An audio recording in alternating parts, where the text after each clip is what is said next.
Sergeant Martin? Yes. Detective Inspector Holloway. Oh, good afternoon, sir. It's quite an honor to have you come all this way down from Scotland Yard. You think so? I've got more important things on my plate than chasing temperamental film stars. Would you like a cup of tea, sir? I haven't come here for tea either. I sent my report in as quickly as I could, sir. Yes, I know. I read it. Well, you must realize, sir, this sort of thing's not really in my line. Your report makes that very clear. Well, there is something I didn't mention in my report, sir. About Paul Henderson? No, sir. About the house. This is not the first time that something's happened to the tenants of that house. Other disappearances? Oh, no, not exactly disappearances, sir. Well, what then? Well, I have a file here, sir, which you ought to have a look at.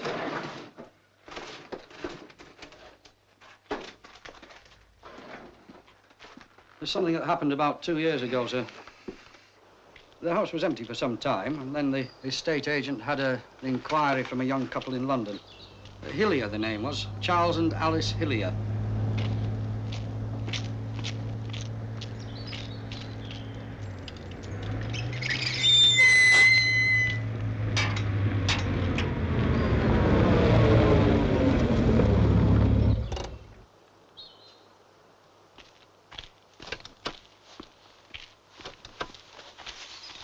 Good morning, Mrs. Good morning, Elliott. Mr. Stoker.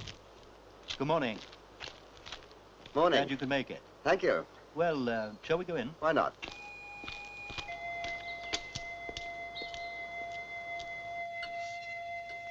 Who was your last tenant? Queen Victoria? No. But the house has been empty for some time. Perhaps you'd like to see the kitchen? I hope there's a refrigerator. Oh, yes. Not the most modern, of course, but definitely a refrigerator.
But it does have some virtues, don't you think? I can't say I've seen them, Mr. Stoker.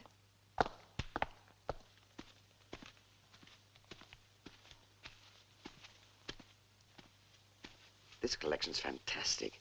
Somebody who lived here had literary taste after my own heart. It's perfect, isn't it? You're not serious. No, I mean it. It's ideal for me. Oh, darling. Now, look, I promise we'll move back to London as soon as I finish the book. I haven't been able to write a line in weeks, you know that. Do you really want us to take it? Mm. I suppose I could bear it for a month or two. Good. I know I'll be able to work here. What sort of work, may I ask? Well, my husband's a writer, Mr. Stoker. Oh, what kind of writing does he do? Horror stories. He specializes in murder, in the most gruesome ways imaginable.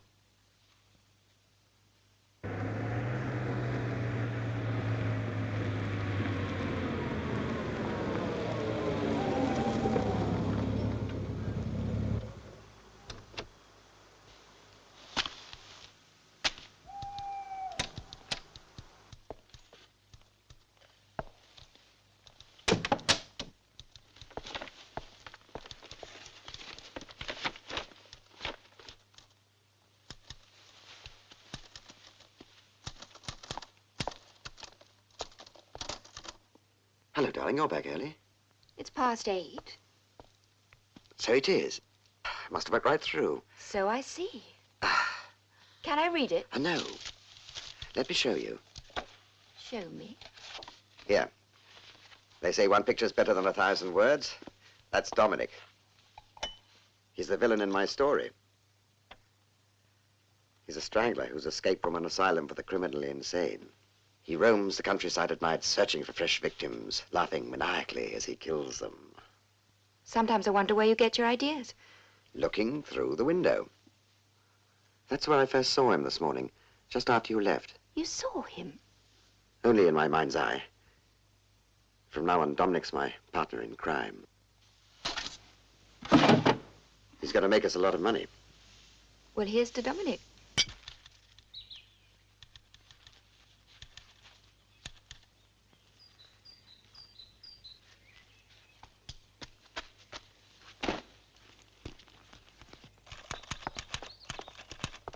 Darling, have you seen the car keys?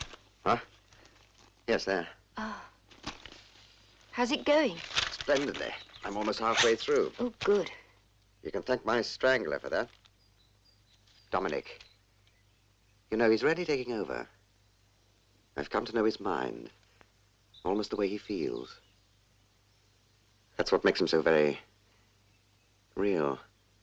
And so very frightening.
Hello, darling.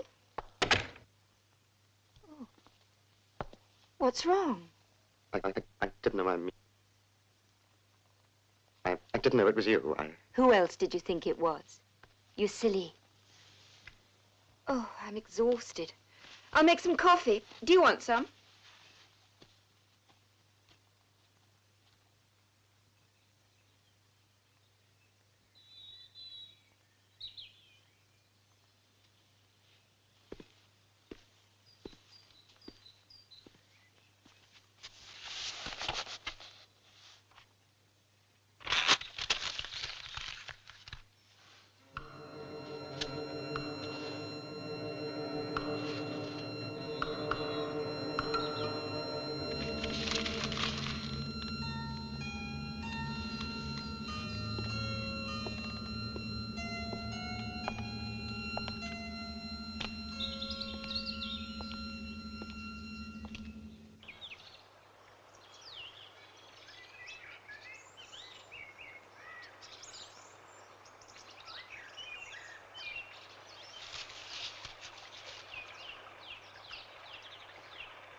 darling, what's the matter? It's Dominic. I saw him. You mean you imagined? No, I mean, I saw him. Last night, just before you came back from the theater. And again just now. But he's just a character in your novel. You can't. I know, but I saw him. Darling, you've been working much too hard. Your imagination's playing tricks with you. Look, why don't you take the day off and come up to London with me? No. No, not till I finish my book.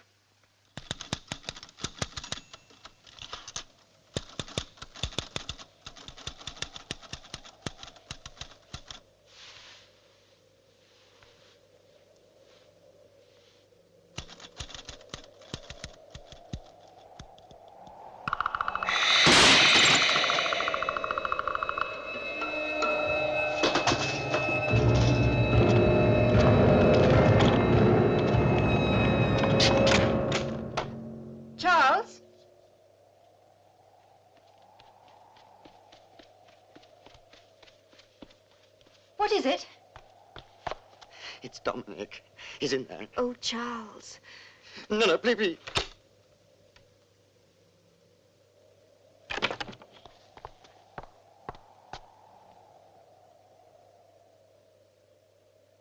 He's over there. He's sitting in the chair.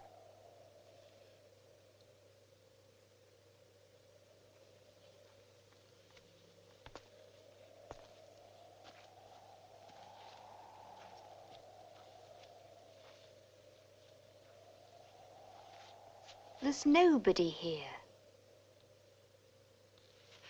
Didn't you see him move? He's over there.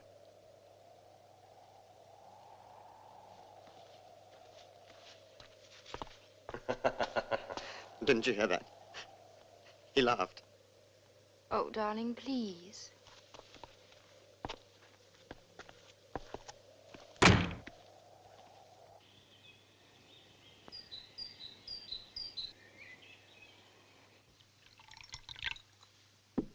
Toast, darling? No, thank you. Charles, you really must see a doctor. But I've got a deadline. I can't. When the book's finished. No, now. How much longer do you think we can go on like this? All right. So that's the story, Doctor. What do you think? What I think doesn't matter. It's what you think that's important. I mean, what more can I tell you? A good deal, Mr. Hillier. I don't understand. Exactly. The point of psychiatry is to help you to understand. And that takes time.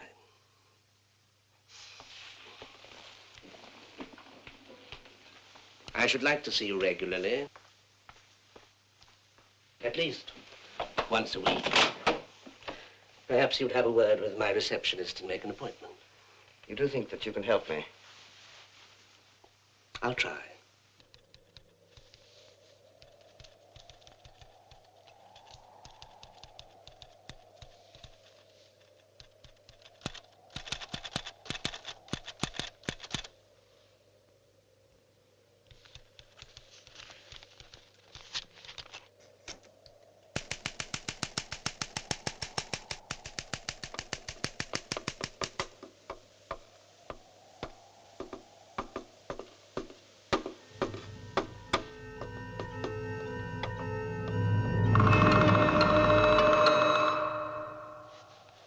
Nobody here.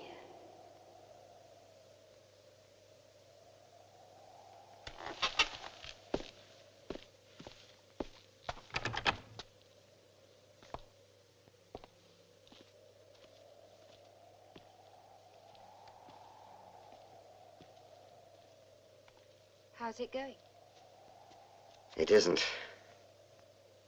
I think there's a storm brewing. A storm? Andrews keeps talking about a storm inside me.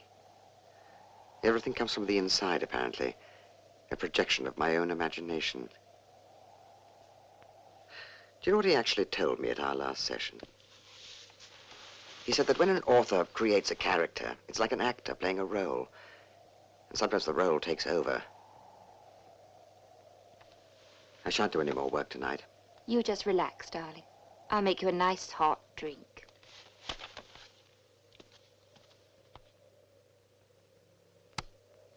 Better? Yes, thank you, darling.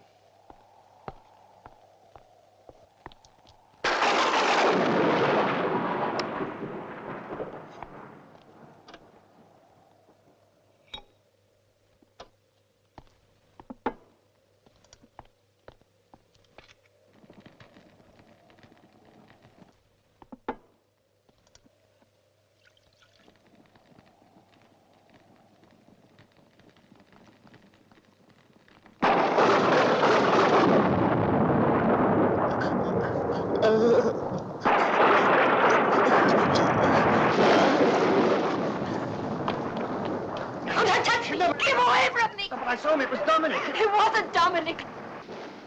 It was you. Me? Yes. You came up behind me. Tried to strangle me. Oh, my God.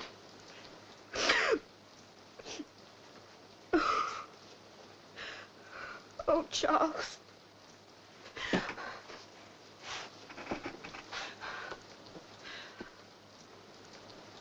Oh, darling, what are we going to do?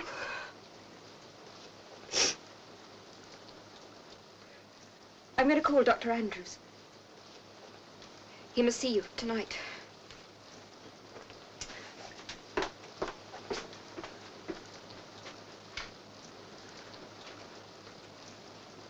As I've told you before, Charles, an author's characters are an extension of his own personality.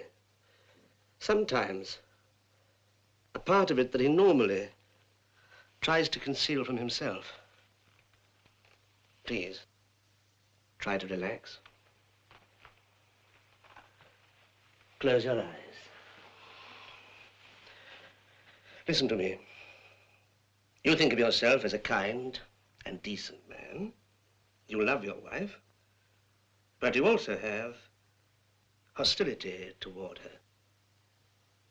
Instead of expressing that hostility, you create a character to express it for you. But that character is only a creature of your imagination. It is not real. As I've said before, you're like an actor who loses himself in his role. You've lived with his character day after day. You've visualized his appearance, dramatized his acts, thought his thoughts, so much so that you've come to believe that he really exists. But he doesn't. But I've been writing about murderers for years. And I've never wanted to become one. I mean, why should I suddenly want to do so now? Even in my subconscious.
How did it go?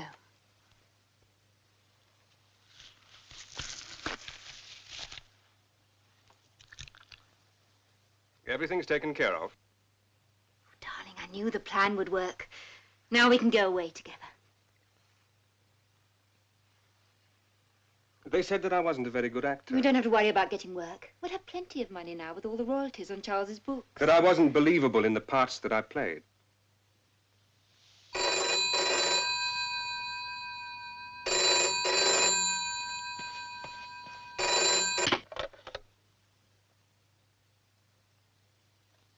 Hello? Could I speak to Mrs. Elliott, please? Yes, speaking. This is Detective Inspector Chapman from Scotland Yard, madam. I'm calling from Dr. Andrews' office, madam. I'm afraid I've got some bad news. We found your husband dead. Dr. Andrews is murdered, too. Hello, Mrs. Hillier. Hello. Hello. The police say they found Dr. Andrews' body. And that Charles has been strangled as well. That's right. Both of them are quite dead. Andrews first, and then Charles. But It was very easy. Much easier than I'd imagined. but that wasn't the plan. The point was to prove Charles insane. It's better this way. Much better. Oh, don't you see? They'll be looking for a killer. Perhaps they'll come looking for you, Richard. Richard? I don't know anyone called Richard. My name is Dominic.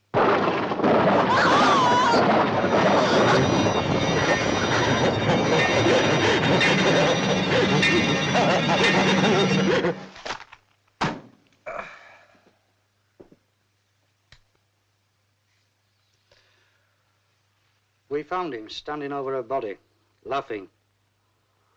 It's not all him, you know, it's that house. The house? Yeah, there's something strange about it.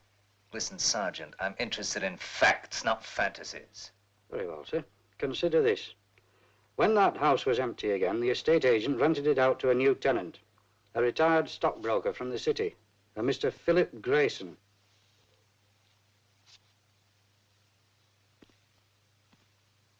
Interesting, Has. Yes, it is. For the right person.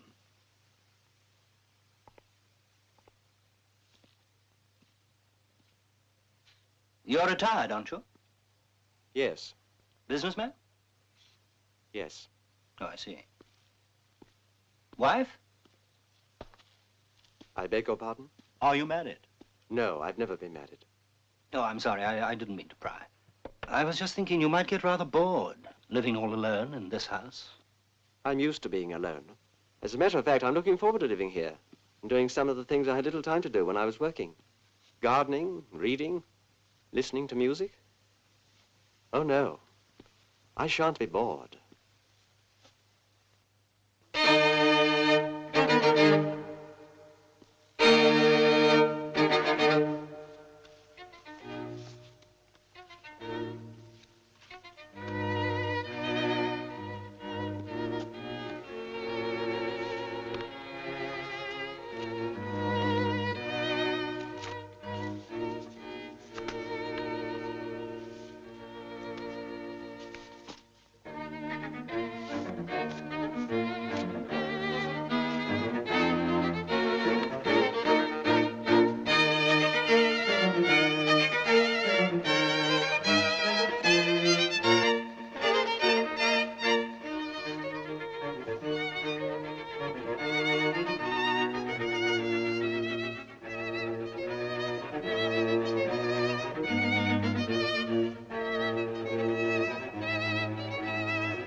is beautiful, isn't she? My Salome. Oh, yes. Yes, it's very well done. Perhaps she reminds you of someone? You see, she has a strange effect on people. They seem to see in her all sorts of things. Was she modelled from life? You might say that. Who was the model? My wife. She must be a very beautiful woman. She's dead. Murdered. No doubt you've seen the rest of the figures in my exhibition. They're all murderers. That's what the public wants to see. But you said the model you used for Salome was a victim. A victim, yes. And also a murderess. I found her one day holding an axe. And nearby, the body of my dearest friend. It was the state that murdered her. I made a waxen image of her body, her face. I wanted to preserve her beauty forever. And now men come and stare at her the way you did. You will come again, won't you? Even though you know. No. No, I don't think I shall. Thank you. Goodbye.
My dear Philip. Neville. Friends? Oh, yes, yes, of course. Aren't you going to invite me in? Forgive me. Come on in. I was so surprised to see you. So this is where you've been hiding yourself. I never thought I'd see you in this part of the world. Can I offer you a drink? Thank you. Scotch? Lovely. I was traveling north on business. Then I remembered you had a place about a mile from the road, so I thought I'd drop in and surprise you. To tell you the truth, I was getting a bit lonely. Will you stay to dinner? Overnight, if you wish. I've got lots of room. You sound as though you'd be afraid to be left here on your own.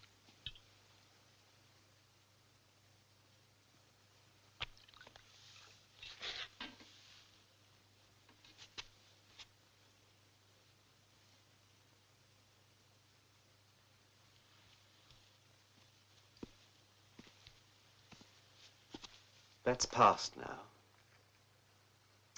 And with me. We could never have won her, Philip. Either of us. We're not winners, you and I. Anyway, it was a long time ago. Now she's dead.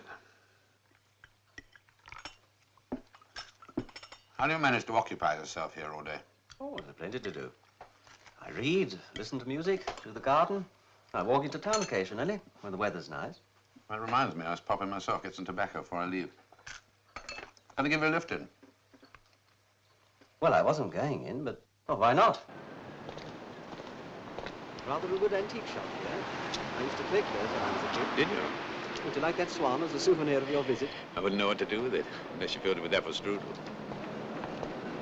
I must say, things are very much cheaper here than they are in London. Well, they always are, aren't they? Good Lord. There's a waxworks museum here. Yes. Let's go and have a quick look-see. Oh, no. It's sure to be dull, and it's such a nice day. I haven't seen one since I was a kid. Come on.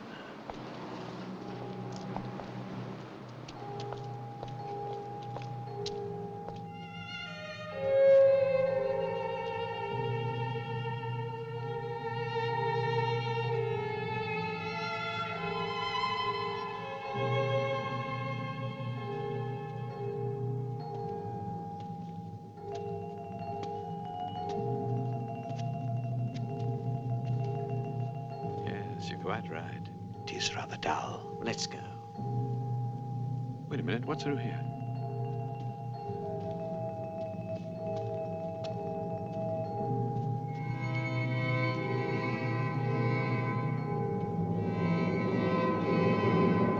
Neville.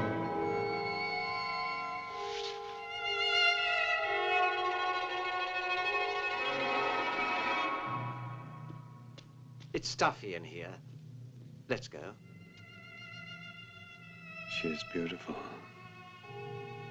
She's almost alive. She's lovely.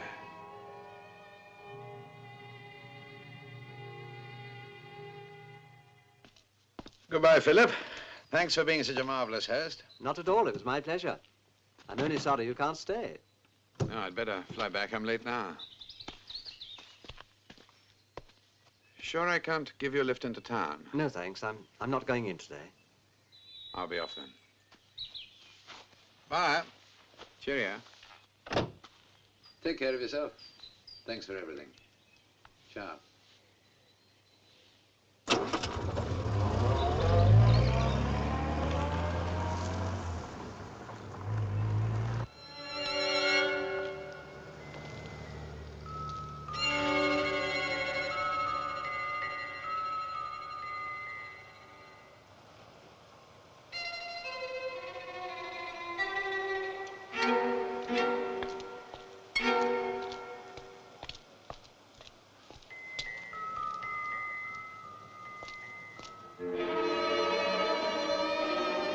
Neville?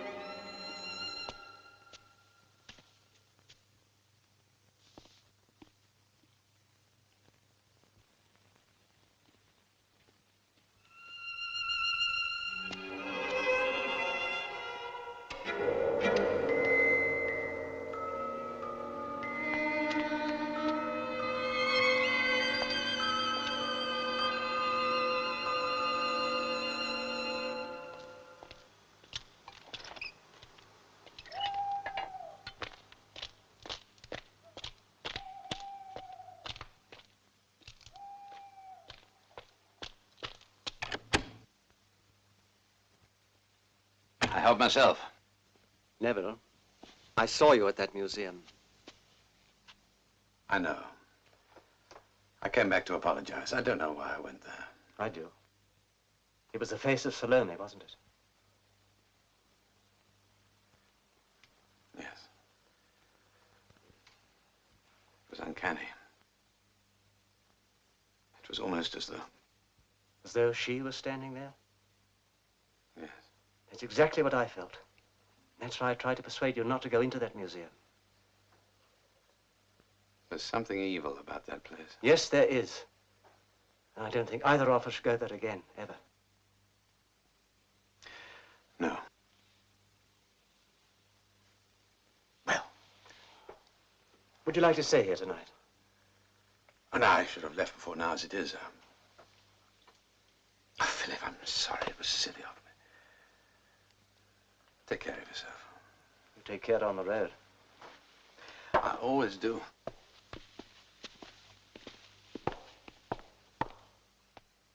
Bye. Good luck.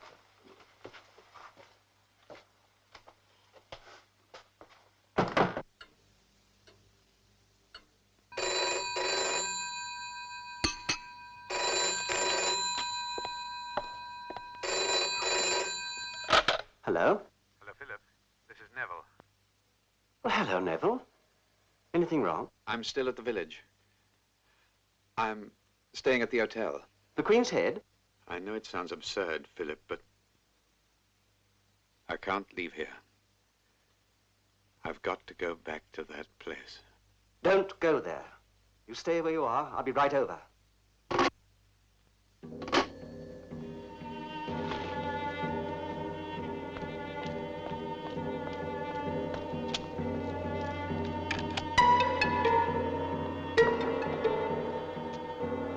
Neville?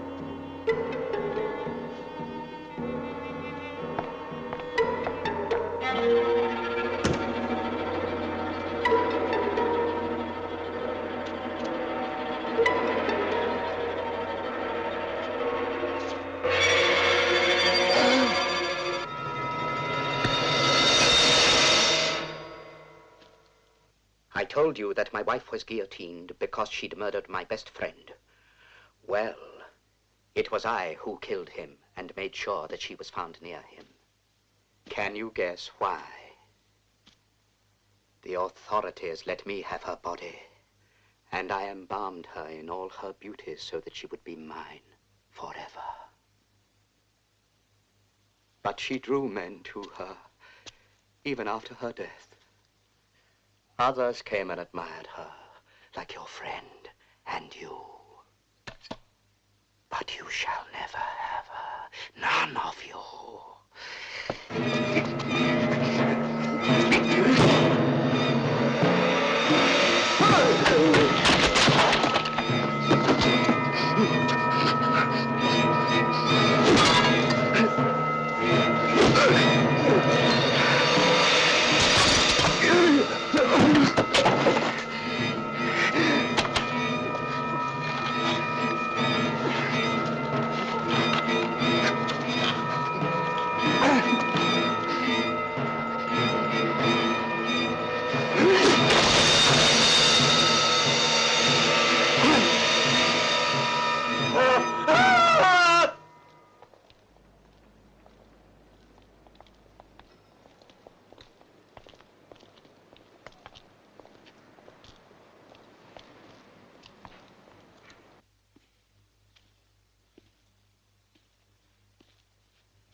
She is beautiful, isn't she? My Salome.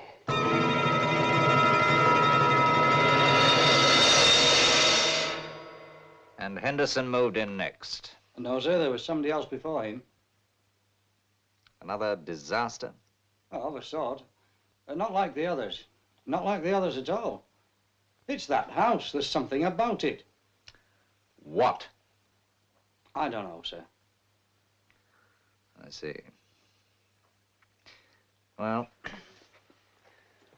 I think it's about time I paid a call on the gentleman who's responsible for renting that house. What's his name? Stoker? I tried to warn them. Warn them of what? The house. Well, what about it? Haven't you guessed its secret yet? What secret? What sort of a place do you live in, Inspector? Well, plain, ordinary flat. Quite comfortable. But on the cold side, perhaps? What do you mean? Oh, never mind. Well, shall we get down to facts? I'm here regarding a disappearance. Now, I'd like to know who lived in that house before Paul Henderson moved in. The tenant just prior to him was a gentleman called Reed. John Reed. Quiet man. And although I didn't realize it at the time, a dangerous one. Dangerous? To himself.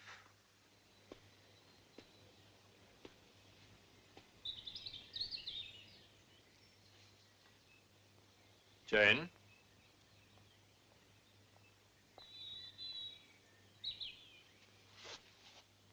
Come along.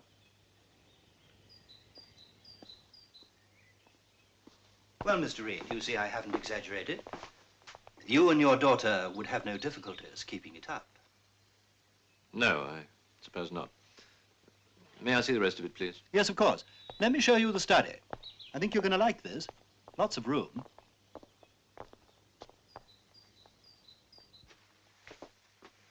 With a bit of rearranging, make a playroom for your daughter. What a very lovely child she is. Yes. Jane? Bit cold in here, isn't it? Oh, no problem.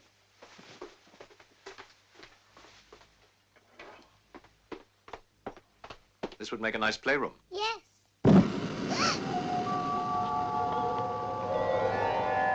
What frightened her so? It was fire. She's a little nervous of fire. I see. Well, it's a standard lease. Seems perfectly in order. Just needs your signature. Good. There's just one other thing I'd like you to do for me, Mark, if you would. Yes? My business brings me up to London quite a bit, as you know. I need somebody to look after my daughter, preferably somebody who will teach her as well. You're still against sending her to boarding school? You know my views on that subject. Yes, I do. Oh, you signed there and there. I'd hoped you might have changed your mind. No. Well, we shall have to get someone very soon.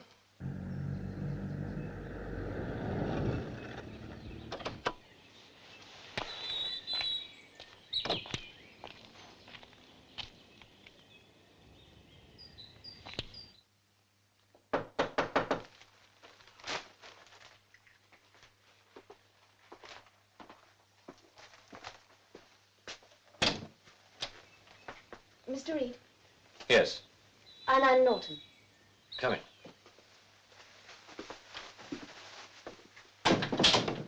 I've been expecting you since noon. Oh, yes, I'm sorry. I'm afraid I got a bit confused by the directions. Anyway, I took the wrong turn. Yes. Please sit down.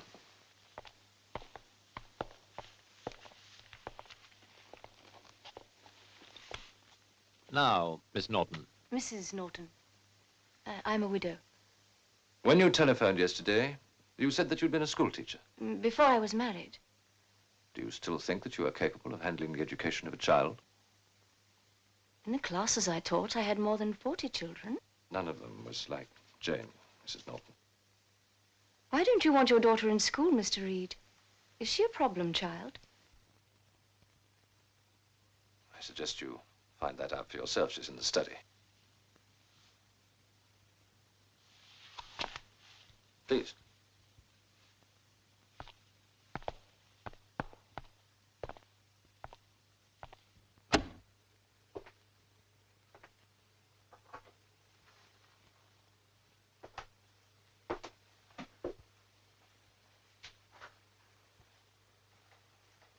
Hello, Jane. I'm Mrs. Norton.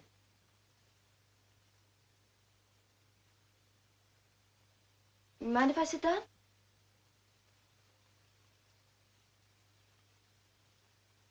You know, you and I really should get acquainted.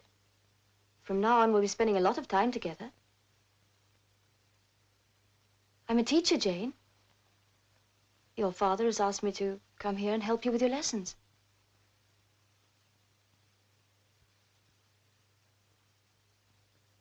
Well, then. I can see we won't have any problem finding books to study. Even a set of encyclopedias. What a nice room you have here. I hate it. But everything's so cozy and cheerful. Well, come on, let's go by the fireplace and have a nice chat. No! Jane? Look at me, Jane. That's better. Friends should always speak face to face, don't you think so? Particularly when they have problems to discuss. You know, if you tell me what's wrong, I might be able to help you. Is it the fire? He always has it going. Of course, it'd be too cold in here without...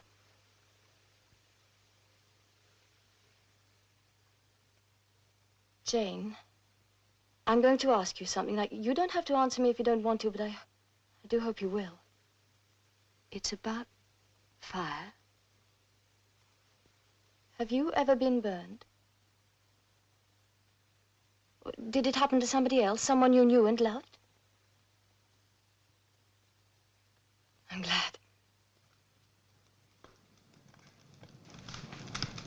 Of course, fire can never harm us as long as we're careful, so there's really nothing to worry about, is there? You know, I've often wondered just what we'd do without fire. Did you ever stop to think how much it helps us? It keeps us warm, it cooks our food, even gives us light. Besides, it's really very pretty. I love to watch the flames dancing, don't you? Sometimes it's nice just to see the way the colors change. Look. It's all sorts of shapes. I never get tired of watching. Better.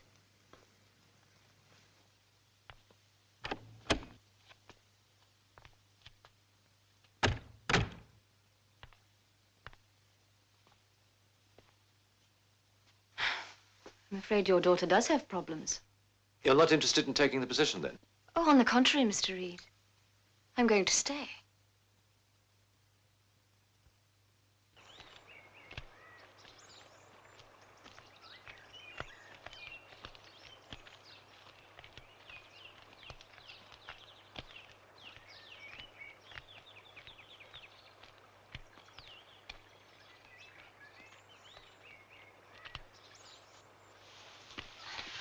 This river goes to a big river which flows into the ocean far, far away, see?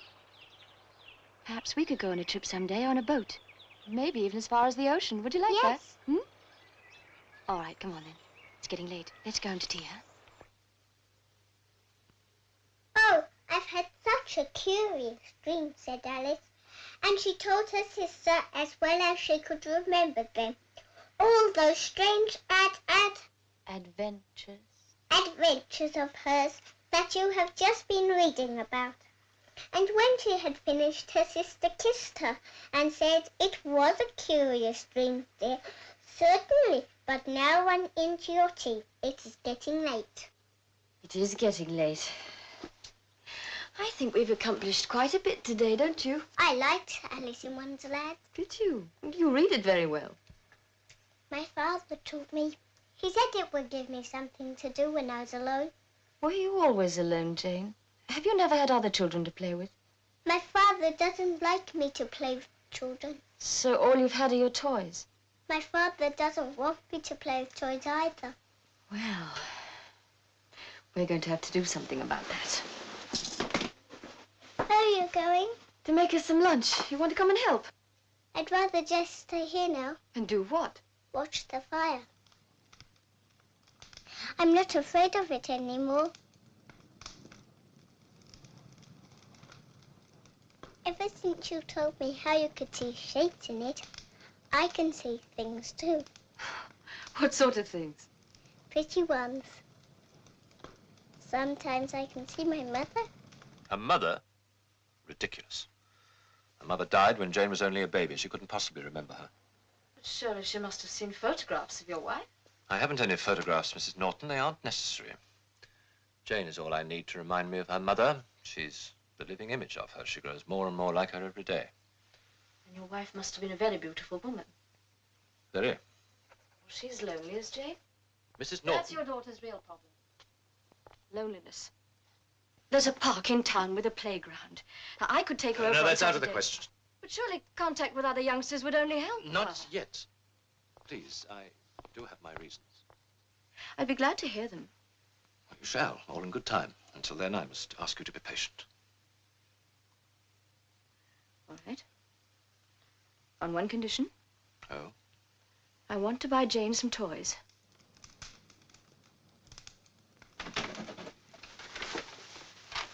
Good evening, Jane. Hello. Did you have a nice day?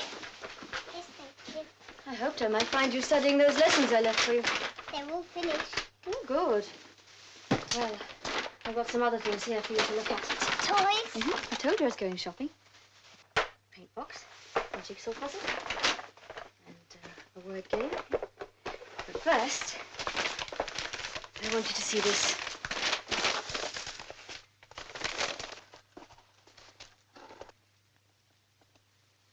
She's very beautiful. Go on. Take her.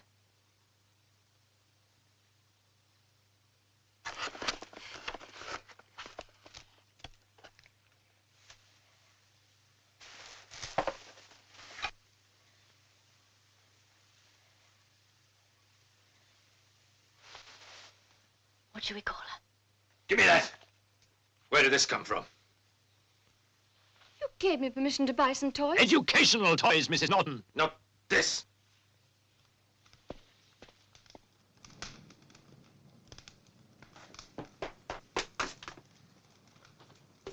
That was a cruel thing to do. But necessary. Why do you treat her like this? Is it because you blame her for what happened to your wife? No. I was glad when she died.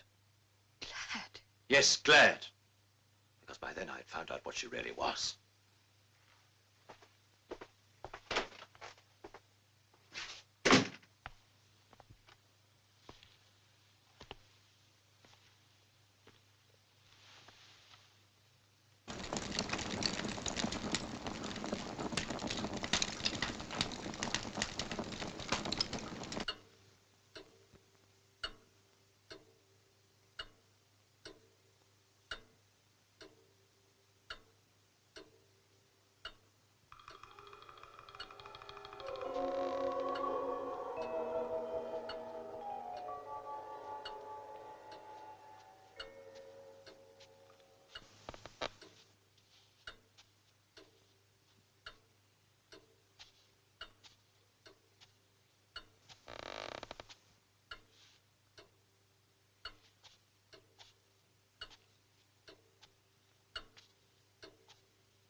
And there are all kinds of trees here, Jane. I want you to tell me their names.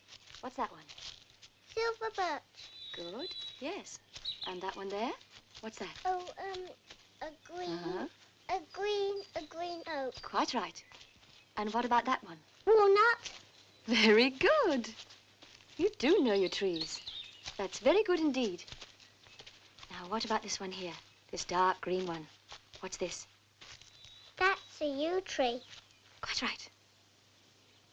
You know something, Mrs. Norton? In olden times, yew trees used to be evil magic trees. How did you know that, Jane? I read it in a book.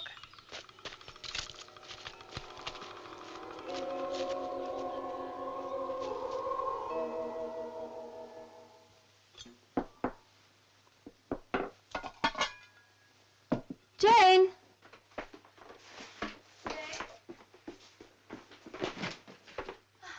Lunch is ready. What are you doing? Nothing.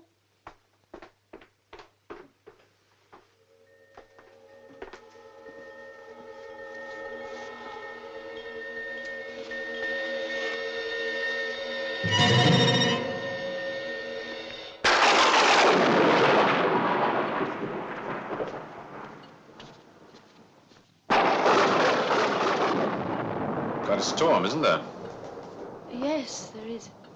Jane in bed? All safe and sound. She was asleep when I looked in. Good. You wanted to talk to me about something? Yes, I do. Sit down, please.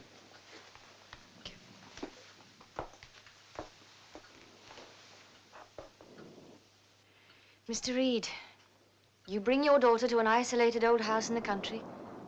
You shut her off from all outside contacts. You even hired me as a private tutor so that she won't have to be with other children. Jane is frightened. But not half as frightened as her father. That's absurd, Mrs. Norton. Is it? Then why did you throw that doll on the fire? It must be a power failure. I'll get some candles.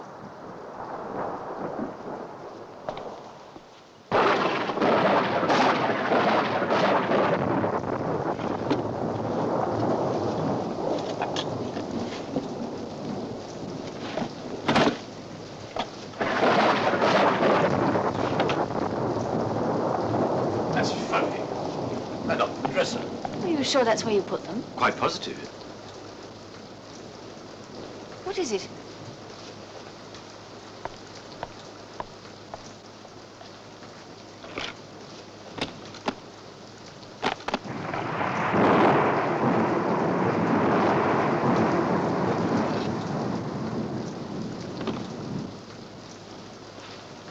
Oh, what is wrong? There are only 4 candles here.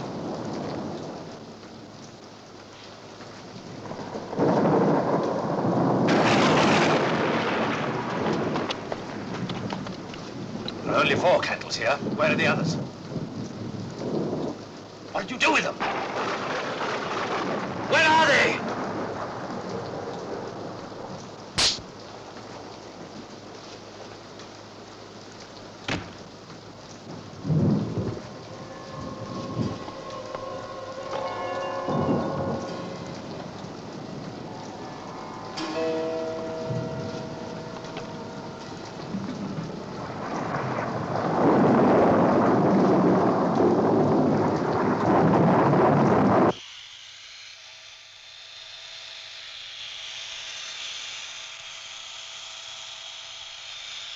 Mr. Reed? Yes? There's a telephone call for you. All right, I'll come down.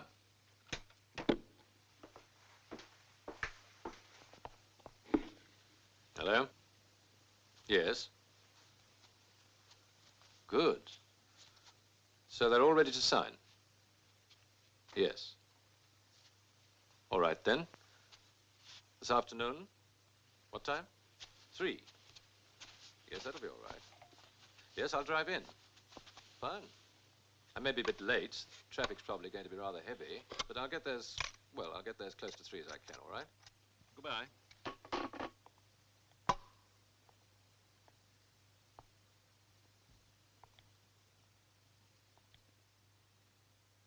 Well, will you sign there at the bottom on all 4 copies?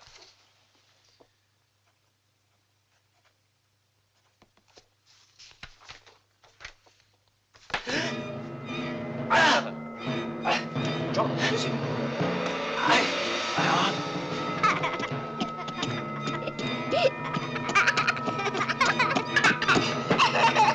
Jane?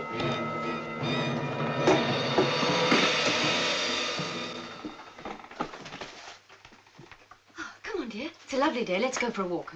All right. Come on.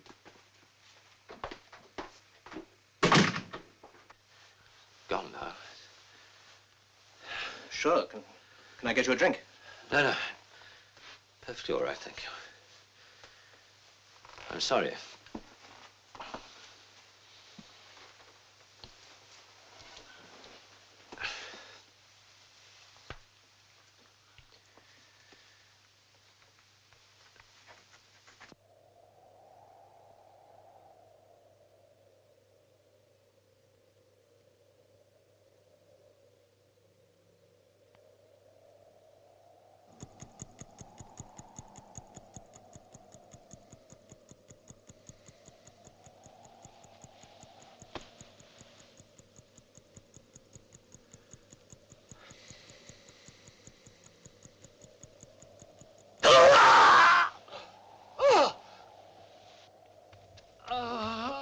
Mr. Reed.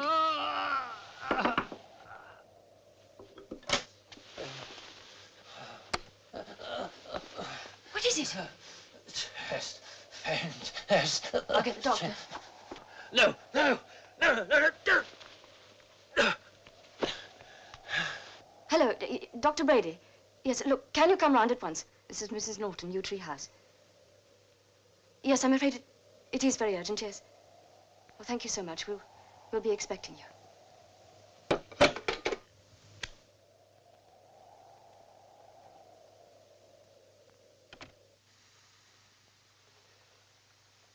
Nothing wrong with your heart. No fever, pulse and respiration normal. And you say the pain's gone? Yes, quite gone.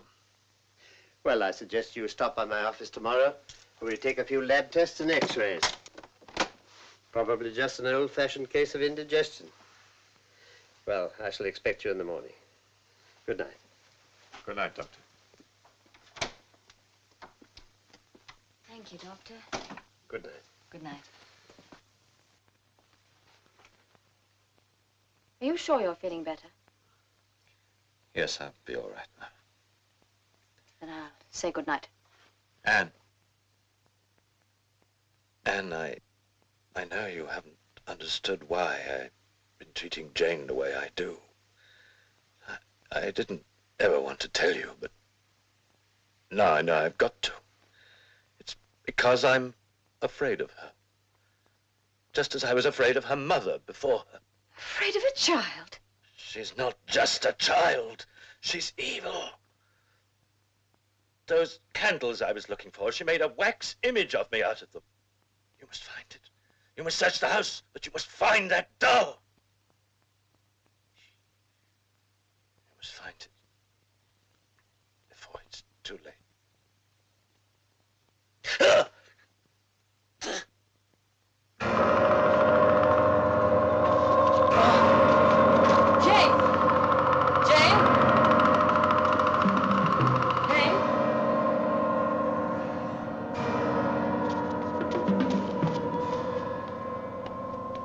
Give me that doll.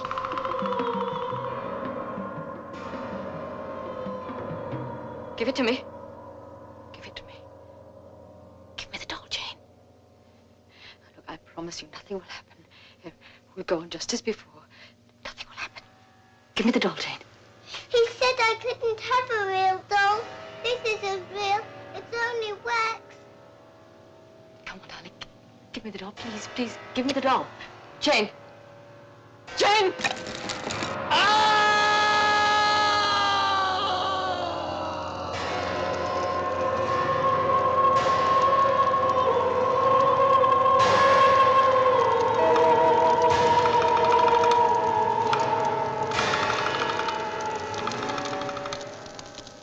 It wasn't the man, or the child, or what either of them believed that caused the tragedy. It was the house. Look, I'm not interested in superstitions, but in facts. About its next occupant. Paul Henderson, the film star who disappeared. Yeah, that's the case I'm on. Understand the house, and you might find out what happened to it. What do you mean? He only wanted the house for a short time. I tried to discourage him from taking it. Why? I didn't think he'd be happy there. Not with his personality. Still, if he really wanted it. I remember waiting for him to arrive.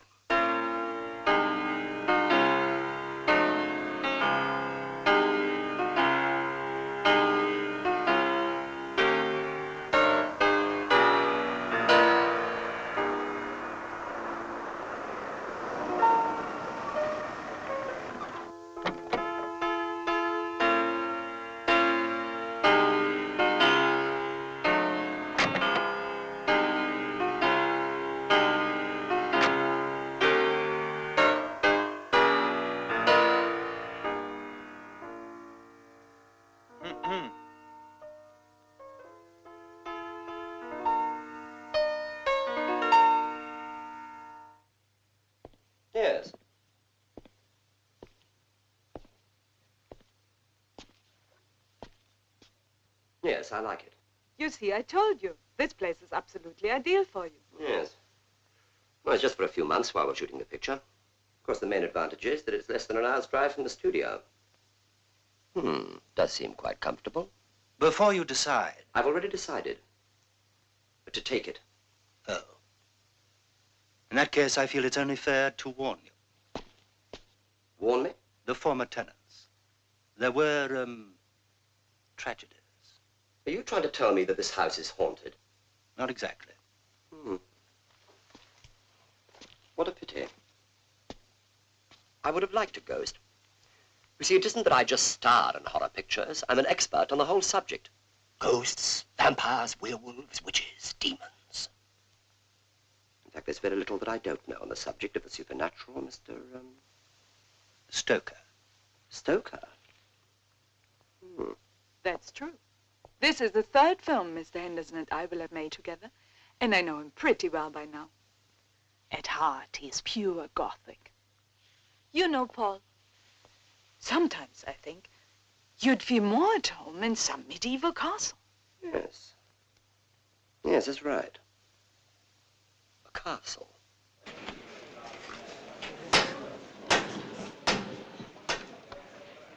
You approve, Mr. Henderson?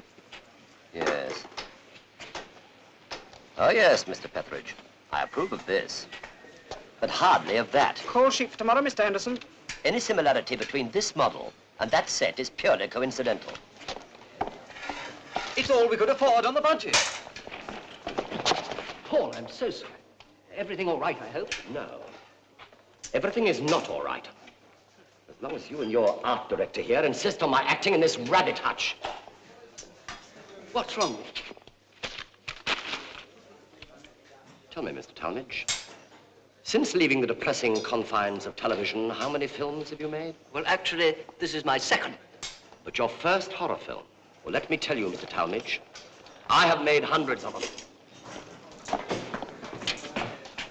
Hundreds. Oh, my God. And if I go on working for this company, I shall finish up looking like him.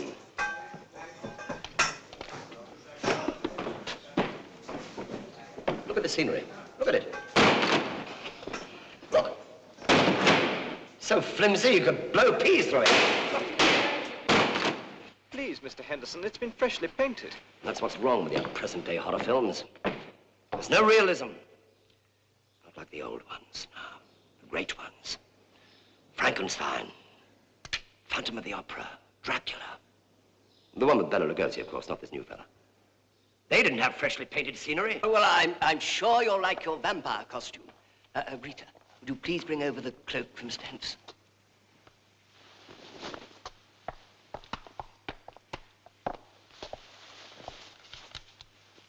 Who did this belong to? The Flying Nun? It looks perfectly all right to me. My dear fellow, it's too new. It's not sinister enough.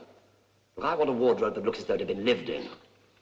Or died in. Well, what do you expect us to do, rob a graveyard? Take this schmutter away, madam, and use it for draperies. But we're scheduled to start shooting tomorrow. We haven't time to find anything else.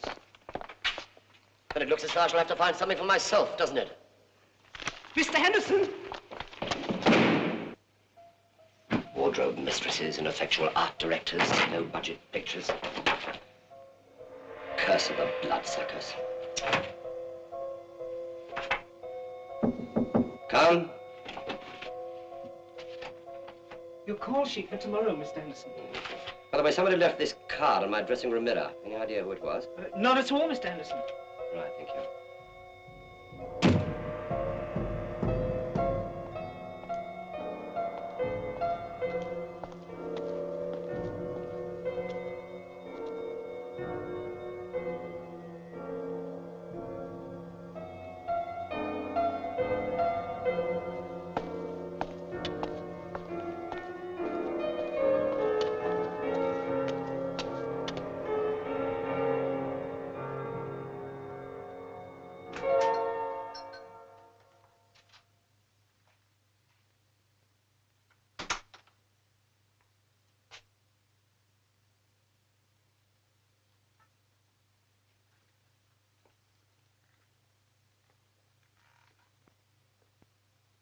Hello? Anybody here? Shop?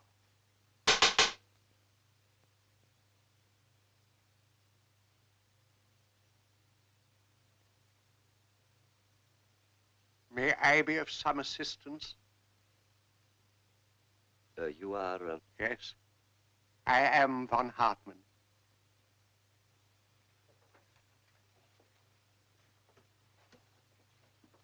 You are a celebrant? I beg your pardon? Oh, I see what you mean. No. Of course, I have performed the Black Mass on many occasions. Ah? In my films, you understand. My name is Henderson. Paul Henderson. The film actor. I'm afraid, sir, I do not patronize the cinema. Oh. Yes, well, I'm looking for a cloak. A cloak? Yes, a long black cloak, something old and worn. The sort of thing that might have been used by a Transylvanian vampire. A vampire's cloak? Yes, I was hoping to find something that looked authentic. It's so important, don't you think? I think I may be able to help you, sir.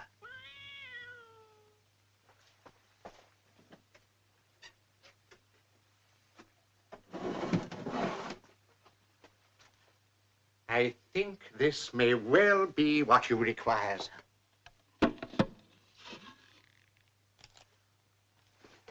Try it on.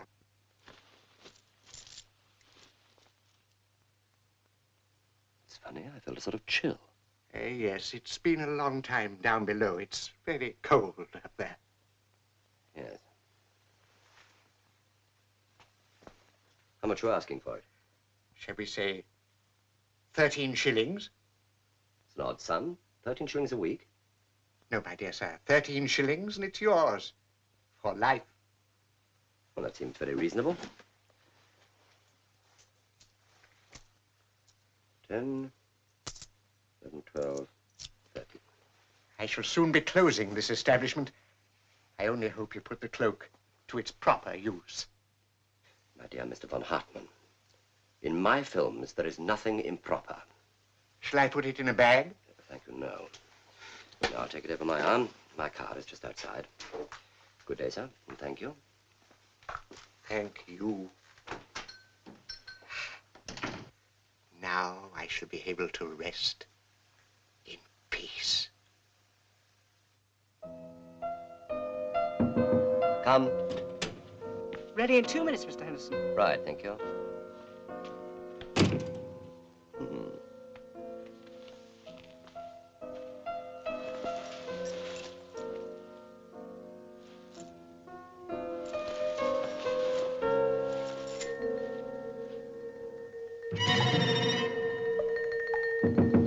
Come.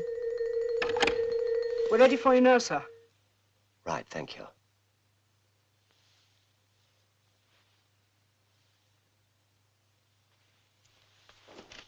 I'll bring the cloak for you, sir.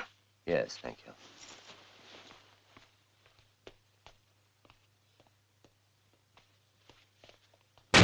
We'll come into close-up halfway through the scene and cut just after you kiss her.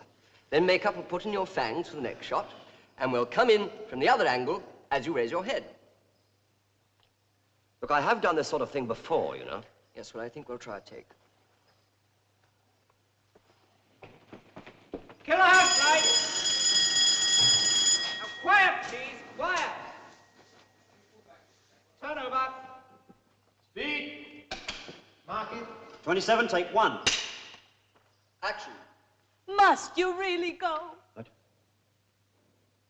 But it's almost midnight. I'm not afraid. Even though your father believes that in my family there runs a thirst for blood. You mustn't take him seriously. He still believes in the old superstitions of our land. That at the stroke of 12, the vampire must feast. But do you believe it? I only know that I love you.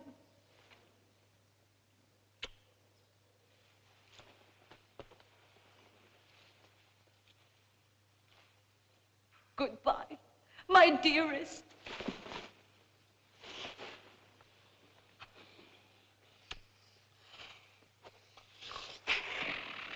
Cut.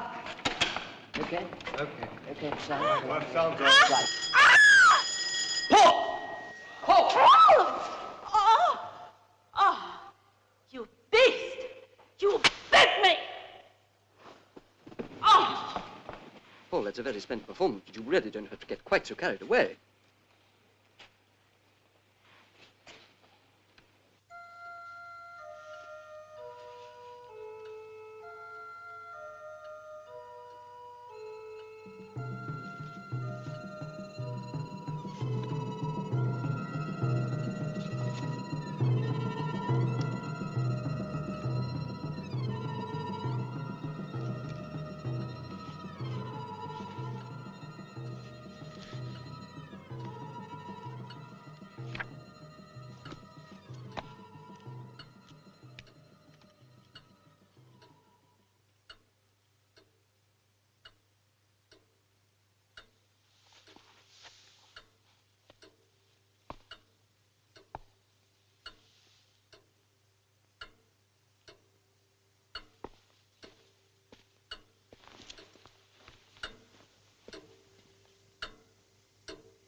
You know I'm vegetarian.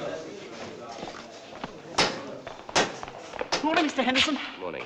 What scenes are we doing today? 24, 35, 53, and 89. None with a cloak? No, sir. Thank God. Has Miss Lind arrived yet? Yes, sir. She's over there.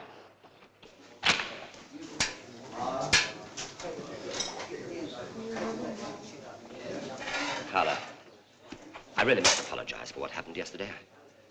I don't know what came over me. I've been playing vampires for years, but I've never actually bitten anybody before. Then why start on me? Carla, please. Am I forgiven? All right, Paul. But it will cost you a dinner. Head back to my cottage afterwards for champagne. If you promise I'll be safe with you. Safe as houses. Thank you for a lovely dinner, Paul. My dear Carla, what's the least I could do under the circumstances? Let me recharge your glass. Thank you. It's rather good, don't you think? No. Oh. Doesn't do you justice.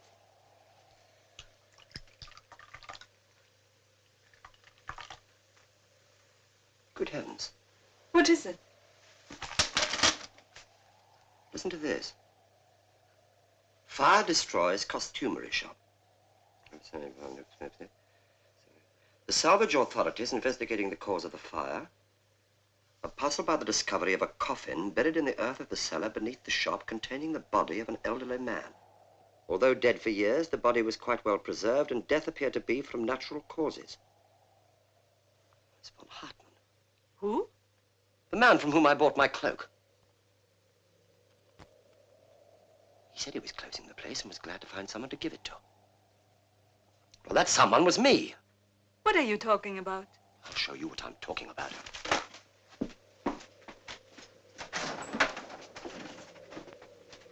This. I asked for something authentic. Well, don't you see, this is authentic. That old man was a vampire. And this was his cloak. He had to pass it on to someone before he could die.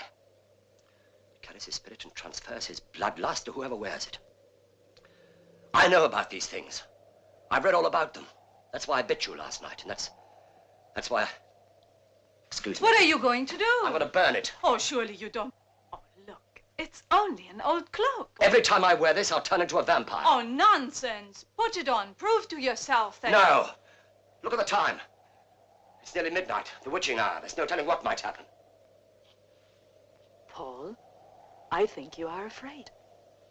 Me? Afraid? Nonsense. Prove to yourself that it's only a silly superstition. Come on, put it on. Very well. But I must say I'm not over keen on the idea.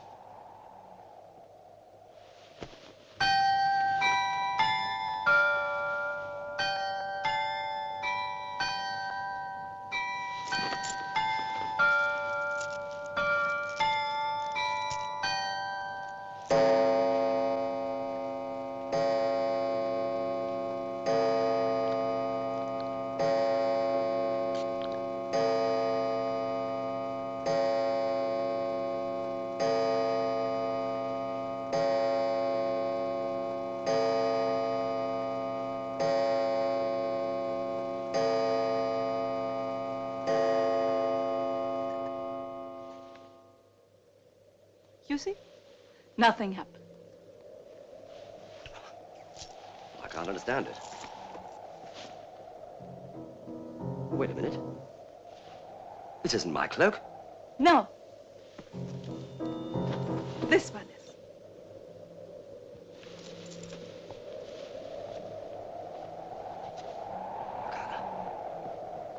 Carla, no. No. No, Carla. Carla, don't put that on. You'll turn into a vampire. Carla. Carla, please. We loved your film so much, we wanted you to become one of us forever. Welcome to the club. Carla! Carla!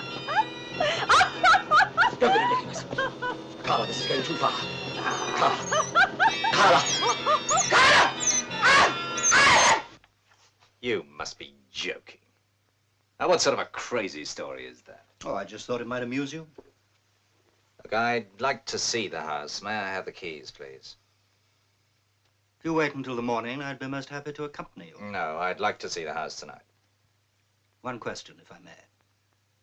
In your job, do you ever give anyone another chance? Someone who's not likely to commit a crime again. All crimes must be paid for. That's the law. I'd not advise your going to the house. Not alone. The keys, please. You've heard what's happened there. Haven't you fathomed its secret yet? The keys, please.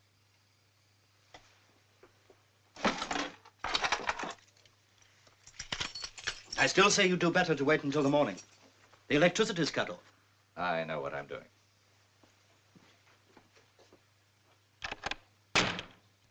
Do you?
Perhaps you understand the secret of this house now. Precisely. It reflects the personality of whoever lives in it and treats him accordingly. I hope it finds a proper tenant soon. Perhaps you would like it. There's nothing to be afraid of, if you're the right sort of person. Think it over.